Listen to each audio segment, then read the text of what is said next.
bienvenidos. Esto es Entrevista Verdadera. La iniciamos el programa aquí en la red. Esta vez vamos a hablar de las brechas de género que existen, de qué pasa con las mujeres.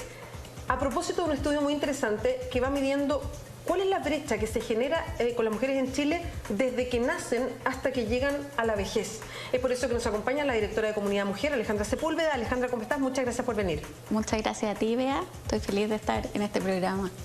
El informe es bien completo, es el informe GET, Género, Educación y Trabajo. Es el primer estudio, como lo decíamos antes, sobre la desigualdad de género en el ciclo de vida, y eso es lo interesante. Es un seguimiento largo y habla de cómo se va, de alguna manera, y eso es lo que le vamos a preguntar a Alejandra y con detalle, cómo se va amplificando esta brecha con el correr de los años. Alejandra, ¿por qué el interés de hacer un estudio de seguimiento y que mostrara esta brecha entre hombres y mujeres desde que una mujer nace en Chile hasta que termina su vida? Mira, la verdad es que hace años que veníamos detectando que las brechas de género en la etapa adulta tenían un correlato o se explicaban por algo que pasaba antes, que pasaba en la etapa de la educación. Entonces teníamos al principio mucho diagnóstico de la etapa adulta y de repente nos dimos cuenta que nos quedábamos cortas, que no lográbamos explicarnos todo lo que pasa en el presente de la mujer adulta, si no nos íbamos hacia atrás. Entonces empezamos a hablar de ciclo de vida, empezamos a ver que efectivamente había una progresión en las brechas de género que parten prácticamente inexistentes y van aumentando con el correr de los años, y en algún minuto dijimos, bueno, entonces si ya sabemos, tenemos esta hipótesis, entonces ¿por qué no la demostramos con todos los indicadores que haya disponibles en nuestro país? Y eso fue lo que hicimos. O sea, además que es vital saber exactamente dónde, cómo, qué es lo que pasa. Exacto. Porque es la única forma de intervenir, si es que uno pide desde un organismo como Comunidad Mujer políticas públicas al respecto. Exacto, y por ejemplo, uno de los hallazgos que para mí fue bien revelador es que las brechas, como te decía, empiezan no existiendo cuando uno es niño, o sea, los hombres y las mujeres nacen iguales y sin diferencia, y es en la adolescencia donde se marca el cambio. Las mujeres empiezan a tener, por distintas razones, una brecha mucho más profunda, y esa brecha no para de abrirse hasta que terminamos en la vejez. Entonces nos dimos cuenta que la adolescencia, por ejemplo, marca un punto de inflexión para las mujeres, y evidentemente es una edad donde habría que también intervenir. Vamos etapa por etapa porque el estudio hace esa diferencia de 0 a 5 años, como mirar la infancia, después la niñez y adolescencia, después las personas adultas y después la vejez. Hace todas esas diferencias para estimar qué es lo que pasa en cada una de esas etapas de vida, entregando las edades a las que nos referimos. ¿Qué pasa? Y para ir por etapas, de 0 a 5 años, ¿hay diferencias hoy día? ¿Qué pasa con las mujeres y los hombres? Y en este caso sería en el momento de la crianza, de la primera crianza. Exacto, mira, lo que nosotros vimos en la encuesta ELPI, que es la encuesta longitudinal de la primera infancia, que efectivamente las niñas nacen aventajadas en una serie de variables cognitivas, de comunicación, de socialización, e incluso en lo motor, que uno pudiera haber esperado que los hombres tenían más ventaja, nos damos cuenta que no hay brecha. Y en definitiva lo que vemos es que en la niñez, en la primera infancia, lo que va determinando las desigualdades tiene que ver con estereotipos. Por ejemplo, el hecho de que antes incluso de nacer a las niñas ya se las catalogue, se prepare su habitación con cierta decoración, con ciertos juguetes, con ciertos colores como el rosado, y a los hombres con el celeste. Después en el jardín infantil, incluso en la educación en la casa, los padres están permanentemente diferenciando las actitudes. Se celebra en los hombres que sean audaces, que sean arriesgados, que tengan don de mando, que se caigan, que se suban a un árbol, que hagan miles de cosas, y para las niñas es todo lo contrario, es la perfección, es no te ensucies el vestido, es no grites, compórtate. O sea, hay una educación estereotipada desde muy chiquitita, y el problema que tiene eso es que esas actitudes finalmente se van transformando a lo largo de la vida en falta de autoconfianza de las mujeres, por ejemplo, en el mercado laboral. Tienden a ser más inseguras, tienden en el fondo a tener que reafirmarse mucho más en el liderazgo, porque también desde pequeñas tuvimos una educación que nos iba encasillando, y por supuesto encasillando también en los roles tradicionales de género, que quiere decir que las mujeres están más vinculadas al cuidado. Entonces nos regalan muñecas, nos regalan tacitas, planchas, lavadoras.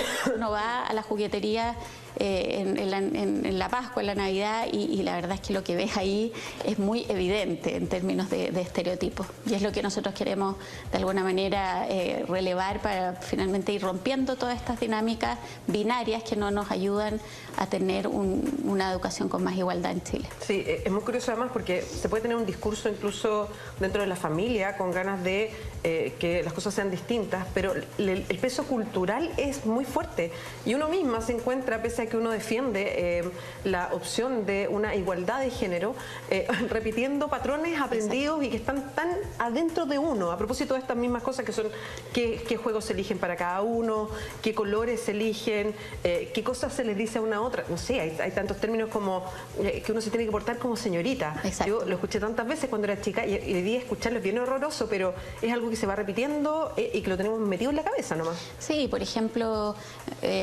no sé, en el jardín infantil, que típico que están estos rincones de actividades y a las niñitas se las manda al rincón de la casa y a los niñitos al rincón de la construcción, o de repente en el reparto de roles en la misma sala de clase, incluso más grande, las niñitas siempre se encargan de la decoración o de ordenar y los niñitos de proponer las actividades. ¿Te fijas? Hay como una cosa bien marcada y la verdad es que es inconsciente, no es que todas las personas queramos realmente discriminar en la infancia, pero hay algo que, como tú dices, tiene mucho que ver con el peso de la cultura. Nosotros en Chile tenemos una cultura machista, patriarcal, conservadora, y finalmente vamos definiendo en este orden de género lo que esperamos que una niña y después mujer sea y lo que un niño y después un hombre sea. Y en definitiva eso trae muchas consecuencias, ese es el punto, consecuencias en la vida social, pero también en cosas tan importantes como la autonomía económica, como las perspectivas futuras, como el hecho de qué decides estudiar o no estudiar de hecho, como quiero carrera. Pasar a eso, Alejandra, porque siguiendo en el avance de edad, esto es la primera infancia, después el estudio divide lo que pasa en la niñez y la adolescencia. Sí. Y ahí empieza a abrirse, por temas bien puntuales, empieza a abrirse esta brecha respecto a las mujeres y los hombres. ¿En qué cosas en específico? Mira, uno puede mirar varios indicadores. Yo creo que uno de los que para nosotros fue fundamental es la evidencia que traen las pruebas estandarizadas y principalmente las pruebas de matemáticas del CIMSE, del Sistema de Calidad de la Educación. Y lo que uno ve es que a partir de octavo básico, la brecha de las mujeres en matemáticas respecto a los hombres se va profundizando y llegamos a la PSU y el resultado de las mujeres en la PSU en matemáticas es mucho peor que el de los hombres. Y en el caso del lenguaje, las mujeres tenemos una ventaja en las pruebas estandarizadas en todas las etapas del ciclo escolar, pero ya en la PSU esa ventaja que teníamos en lenguaje ya no se exhibe en relación a los hombres. ¿Y por qué tomamos el indicador de las matemáticas? Porque las matemáticas son un predictor de los ingresos futuros de las personas. Y si nosotros tenemos habilidades matemáticas y son habilidades que se han incentivado en el sistema escolar, lo que va a pasar es que vamos a elegir probablemente carreras que están más vinculadas con esas materias, que son las carreras de la tecnología, la ingeniería, las ciencias de la tecnología, y finalmente las mujeres al no tener mejor desempeño en matemática, en estas pruebas estandarizadas, que bueno, además los estudios evidencian que eso no tiene que ver con su falta de capacidad, sino cómo las incentivamos, finalmente van huyendo de esas carreras a la hora de decidir. Y hoy día, ¿qué tenemos? Tenemos un sistema de educación superior muy segmentado, donde las mujeres están mucho más presentes en las carreras vinculadas con la educación, con las ciencias de la salud, con las ciencias sociales, y los hombres están fundamentalmente en ingeniería, en una proporción más de 70% versus 27% de las mujeres.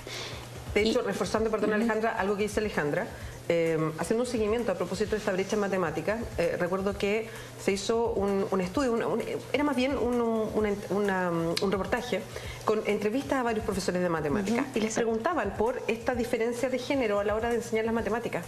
Y ellos mismos se hacían una autocrítica y ellos mismos reconocían, esta cuestión no era una cosa científica, sino que ellos reconocían que le ponían más énfasis a los hombres en matemáticas que a las mujeres porque sentían que los hombres necesitaban más de esa herramienta que las mujeres.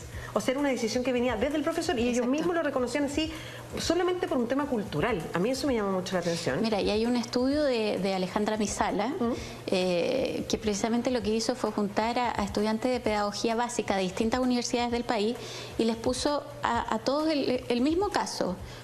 hombre, Juanito, y mujer, no sé, Susana, con problemas en desempeño en matemáticas. Era el mismo caso, solo cambiaba los nombres. Y lo que descubrió en esta investigación, que fue bastante amplia, es que los profesores sistemáticamente tienen peores expectativas de que las mujeres van a mejorar su desempeño en matemáticas que los hombres, y por otro lado además extrapolan esa baja expectativa con las mujeres a otras materias. Entonces, claro, tú dices, ¿qué es lo que pasa ahí? Lo que pasa es que hay un sesgo y un estereotipo enorme respecto a las capacidades de las mujeres, pero sobre todo porque se entrelaza y se vincula con este rol tradicional. Entonces, nuestras expectativas, ¿qué esperamos? Esperamos que las mujeres en el fondo tengan un mismo nivel de desempeño que los hombres en este tipo de carreras. Esperamos que haya una matrícula paritaria en ingeniería civil de mujeres y hombres. Parece, lo que dice la evidencia es que en el sistema escolar los profesores no están pensando en eso, en equiparar las condiciones de unos y otros, y probablemente es lo que hoy día está definiendo de manera muy rotunda lo que está pasando en cuanto a decisiones vocacionales. De hecho, no sé si han escuchado que incluso los mismos estudiantes a la hora de las movilizaciones estudiantiles levantan el cartel, hombres y mujeres, de educación no sexista. Estamos hablando justo de ese tema. Vamos a seguir conversando con Alejandra Sepúlveda, porque hay un factor que se mide en niñas y adolescentes que...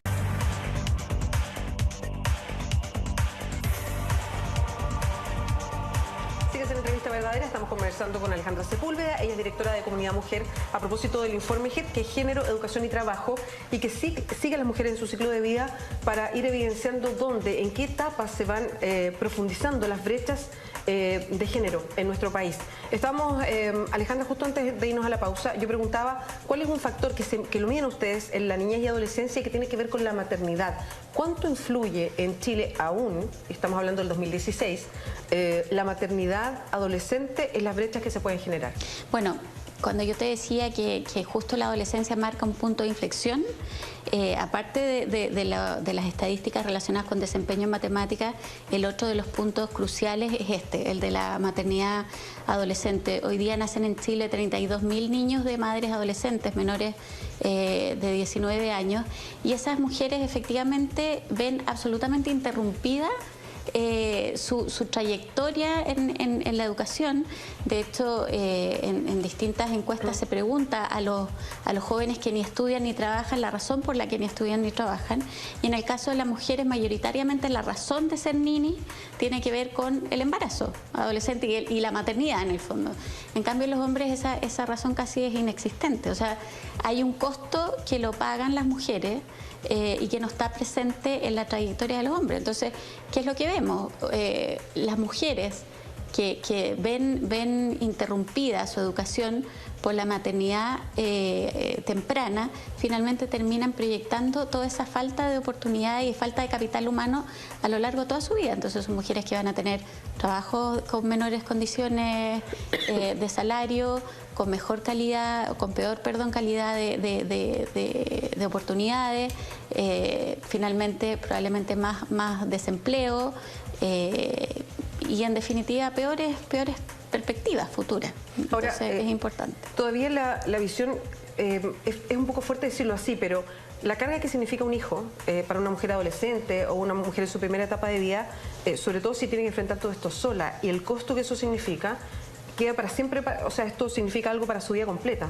Es por eso que sabemos que tenemos los salarios más bajos que los hombres, y a todo nivel, desde un nivel muy primario de sueldo mínimo hasta las ejecutivas de alguna empresa, digamos. Pero además eso sigue hasta la vejez. Pero no hemos cambiado nada, y eso quiero preguntar, Alejandra, ¿qué política pública, qué cambio cultural a lo mejor hay respecto a el hacerse cargo de los hijos como una labor solamente de la mujer desde, no sé, los 90, no quiero irme más atrás, pero desde los 90 hasta la fecha? Mira, para nosotros este es un tema súper relevante, porque finalmente la maternidad y el cuidado tiene un costo enorme para las mujeres. O sea, obviamente es una oportunidad, nadie puede decir que no sea positivo ser madre, pero hoy día todo el costo de la maternidad está en la mujer. Tenemos un código del trabajo que, si bien se ha ido modificando a lo largo de los años, es un código del siglo pasado, tiene enclaves que hoy día no permiten poder, en definitiva, subsanar la discriminación que enfrentan las mujeres en el mundo laboral. Y uno de esos enclaves es todo el sistema de protección a la maternidad, desde el postnatal, el cuidado de los hijos enfermos, el permiso de alimentación. En definitiva, todo está armado para que sean las mujeres, obviamente las que tienen el derecho, pero también el deber, y los hombres, en definitiva, no lo tienen. Entonces, ¿cómo se refleja eso en el mercado laboral? Que tenemos costos diferenciados de contratación. Es más caro contratar a las mujeres, las empresas evitan contratar además más de 20 trabajadoras porque si no tienen que pagarse a la cuna, y en definitiva eso es una gran barrera, una gran piedra en el zapato para que podamos en el fondo desempeñarnos en igualdad de condiciones. Ahora, yo lo que no entiendo mucho es el discurso público y privado también respecto a la presencia de mujeres en el mercado laboral. Porque desde lo público, desde el Estado, por ejemplo, y desde los privados también, yo creo que se ha avanzado a reconocer que la mujer genera dinámicas que son apropiadas para el trabajo, en distintos sentidos, digamos. ¿Por qué? Porque es un reflejo de lo que pasa socialmente. En Chile somos casi mitad, un poquito más mujeres, pero casi mitad y mitad, y eso debería reflejarlo todo, las autoridades que tenemos, los directorios de la empresa, en fin, yo creo que eso está, todo lo tenemos un poquito internalizado, que no pasa. Pero entonces, por eso es mi pregunta, si desde lo público y lo privado se dice tiene que haber más mujeres en el mercado laboral, somos el país que menos mujeres tiene en América Latina, en fin, y se hacen las comparaciones con la OCDE, y eso es un discurso constante. Yo no entiendo por qué, si es un discurso constante, no hay un cambio en cómo miramos la maternidad y a quién se la achacamos. Exacto. Porque si queremos que aumente, como el discurso público, de aumentemos la cantidad de mujeres en el trabajo, bueno, generemos políticas públicas adecuadas para que eso sea un aumento, porque si no, no va a existir. Eso es lo que uno no entiende, esa como dicotomía respecto al discurso público, lo que pasa. Y también es una dicotomía, por supuesto, en el discurso público y también en cómo hoy día se están priorizando las políticas. La verdad es que, por ejemplo, este tema de la sala cuna estaba en el programa de gobierno de Michelle Bachelet, pero hasta ahora no es una reforma que no ha prosperado, el sustituir este artículo de sala cuna, y bueno, nosotros además pedimos que a los hombres se le dé el mismo derecho de cuidado de los hijos y las hijas que a las mujeres. Entonces tú dices, ¿dónde estamos hoy día poniendo el foco? Y efectivamente, aun cuando se habla en el discurso de la importancia de incorporar a más mujeres en el mundo laboral, y de hecho hay un reciente estudio de la Subsecretaría de Economía que dice que por 100.000 mujeres más en el mercado laboral, el PIB aumenta 0,1%, y por lo tanto, si aumentáramos en 900.000 mujeres, tendríamos casi 9 puntos del PIB. O sea, ahí tienes una cifra y un cálculo que te está diciendo, es evidente que algo tenemos que hacer, pero no se está abordando de la manera adecuada, en el sentido que más allá de algunas adelantos o intenciones de que vamos a discutirlo, siempre se empieza a discutir y después pasa algo que termina esto no avanzando, y nosotros creemos que ese es un punto fundamental. O sea, mientras nosotros no le demos a los hombres el mismo derecho al cuidado de los hijos, vamos a seguir teniendo esta disparidad en los costos de contratación, y finalmente lo más importante de todo es que esa disparidad también se refleja en lo que tú decías antes, la brecha salarial. Nosotros tenemos en Chile una brecha salarial escandalosa. Ocupamos en el ranking del World Economic Forum de las peores posiciones en este tema. ¿Cuánto es el porcentaje? El porcentaje es un 30%, y además lo que uno ve también en este análisis de ciclo de vida es que el punto máximo de brecha salarial para las mujeres se da a los 40 años. O sea, cuando ya has pasado, porque las desventajas parten en la edad fértil, que no te contratan, o que tienes lagunas, o que entras y sales del mercado laboral, o que por el producto de la maternidad efectivamente tienes peores perspectivas de desarrollar tu carrera o de ascender. O sea, las carreras de las mujeres son interrumpidas, las de los hombres son ascendentes y mucho más lineales. Y en definitiva, lo que uno ve en esta progresión de la brecha salarial es que ya a los 40 años, después de todas esas desventajas anteriores, estamos con una brecha prácticamente del 30%. Entonces, es muy grave, porque en definitiva esa brecha salarial y esos salarios tan bajos finalmente se reflejan en las pensiones. Bueno, yo quería ir hasta la última etapa de la vida, que ustedes analizan, que es la vejez, porque la gracia del estudio es eso, mirar cómo se va ampliando esta brecha y donde se nota la brecha que está, a ver, lo voy a decir así, cultivada antes, porque no es que en ese momento se produzca, es en la vejez. Exacto. A propósito de las pensiones, de quiénes son hoy día en Chile los que ganan las pensiones más bajas o las asistenciales, que son mínimas, son básicamente mujeres. Y esto tiene que ver con todo lo que hemos conversado antes, ¿no? Respecto a las brechas salariales, a la imposibilidad de trabajar, en fin, de llegar en esas condiciones a la vejez. Sí, o sea, de hecho, una de las cosas de nuestros planteamientos es que si nosotros queremos mejorar las pensiones en Chile, lo primero que tenemos que hacer es mejorar el mercado laboral. Para hombres y para mujeres, pero fundamentalmente para las mujeres, que somos el grupo que está más desventajado. En Chile hoy día el promedio de la pensión por retiro programado las mujeres ganan, o sea, 90.000 pesos, que eso no sirve de nada. O sea, cómo uno se mantiene con ese nivel de pensiones.